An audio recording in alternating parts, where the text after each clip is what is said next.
the concern about the, making the swivel hip drop tackle illegal is you're adding another speed type decision in a faster game every single year to the refs on the field to make in the name of player safety. And instead, we might just see a flag being thrown on a play that to fans, it just looks like they're being flagged for playing football.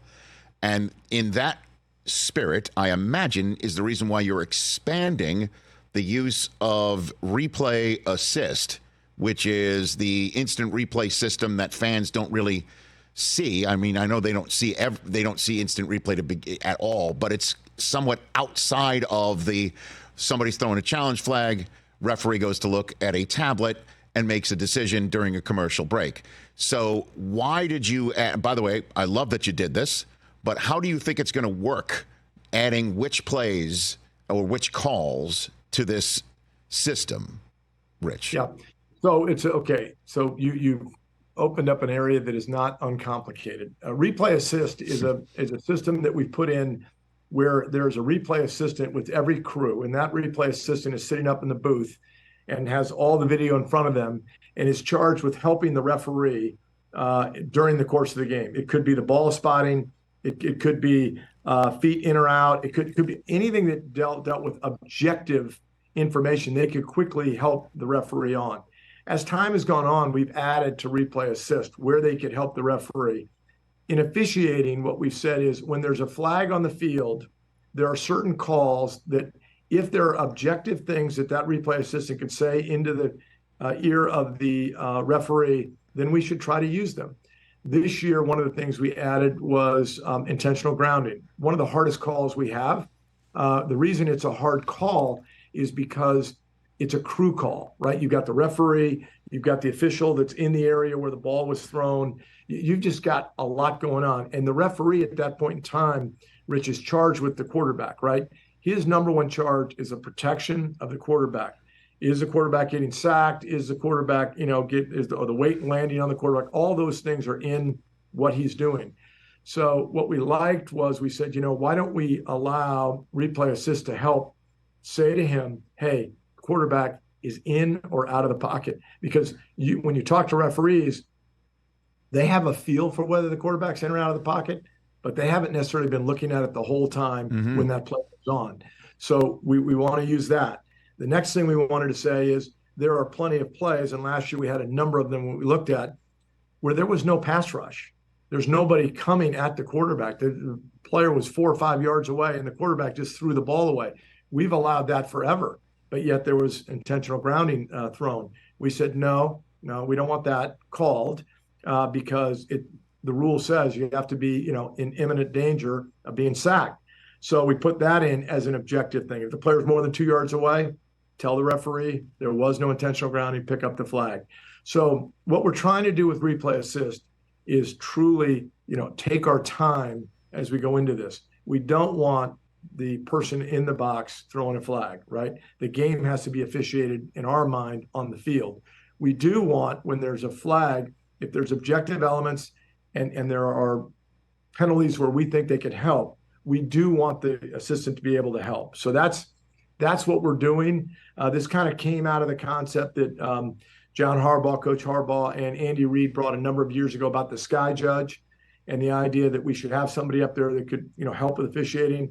We didn't believe that sky judge should be allowed to throw flags. We're still not close to that point, but we do believe that replay assistant should be able to help the referee. So that's what we're doing. And that will be done while there's a huddle between officials? Because, again, the mechanics of this is so crucial to me, Rich, because, just straight up, I'm always been honest with you, and you're so cool for the 20 years I've known you to understand where this is coming from, that there's so many people think, with gambling going on and, and then they have this prop or that prop, that all of a sudden a flag gets picked up and they think it's been done because somebody in the league doesn't want the other team to win. You know what I mean? And so that's why knowing the mechanics is so crucial of this. It is. And I think one thing we're going to do this year, and we talked about it at the committee, and I like where we came out on it, is we used to say when the referee would come and face you and he'd say, after discussion, it was determined there was no intentional grounding. you're going to change this year. When the replay assistant actually does say something or impact the referee is going to say, after consultation with the replay assistant, the flag is picked up. We're going to try to make it clear to you at home and you in the stadium what's going on, because to your point, it's one thing for the people at home and begin to think things, but people in the stadium don't know either. And so our idea was, let's be very clear and very transparent on what is impacting the call and why, and that's what we'll do. And then in terms of roughing the passer, we'll know if somebody was maybe hit in a legal area. Will there be sort of, because sometimes you'll see like a grazing of the helmet. Is there going to be a degree of whether that was no degree? No degrees. Well said. No degree, because what we said in that one was, because again, we're really trying to go slow here on replay assist. What we said is, in the area of roughing the passer, we probably looked at, I'm going to say we looked at 8 fouls that were called, where the call was that there was a blow to the head or neck area, and the defense player did not touch the quarterback in the head or neck area. He hit him in a way that his body, moved, and according to the referee, threw the flag. We said, listen, if there's no contact, none, I think we use the word any, if there's no contact, then we will pick that flag up.